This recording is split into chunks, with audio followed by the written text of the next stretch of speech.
il est toujours risqué pour un constructeur généraliste de s'aventurer sur le terrain de la voiture de sport. Opel s'y est essayé avec un certain succès en lançant il y a plus de 30 ans le coupé GT.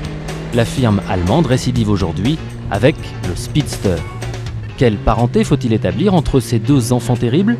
Autolive ouvre le dossier. Souvenir, au milieu des années 60, Opel avait besoin d'un modèle emblématique pour attirer l'attention des baby boomers parvenus à l'âge adulte et qui rêvaient d'en finir avec les besogneuses berlines familiales de leurs parents. Présenté sous forme de show-car au salon de Francfort 1965, le coupé GT allait se métamorphoser en modèle de série 3 ans plus tard. Ce sympathique coupé sport s'inspirait de la Chevrolet Corvette, sa grande sœur américaine. L'Opel GT n'était pas seulement séduisante, elle était aussi amusante à conduire, malgré ses modestes 90 chevaux et sa conception ultra conventionnelle. En version 1,9 litre, elle dépassait 180 km/h et courait le kilomètre départ arrêté en moins de 33 secondes. Des prestations tout à fait honorables dans cette catégorie. Proposée à 18 000 francs en France en 1969, elle était assez économique à entretenir. Entre 68 et 73, plus de 100 000 acquéreurs se laisseront tenter.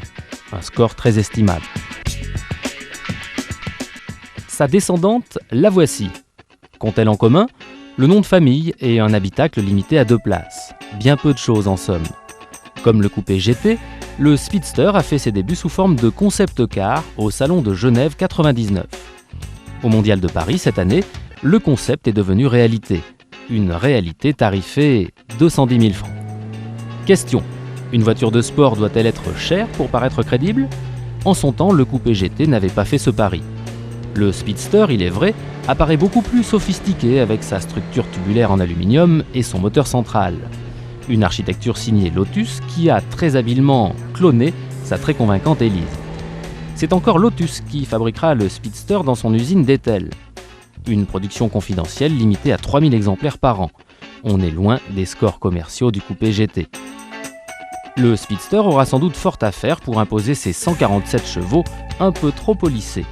Sa légèreté, son agilité diabolique font pourtant d'elle une vraie voiture plaisir et ses performances sont au niveau requis. Mais c'est toujours une Opel.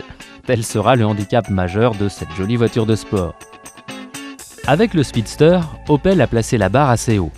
Trop haut peut-être pour que le coupé GT se reconnaisse dans sa descendante qui parle l'allemand avec un accent anglais très prononcé. Autre temps, autres enjeux.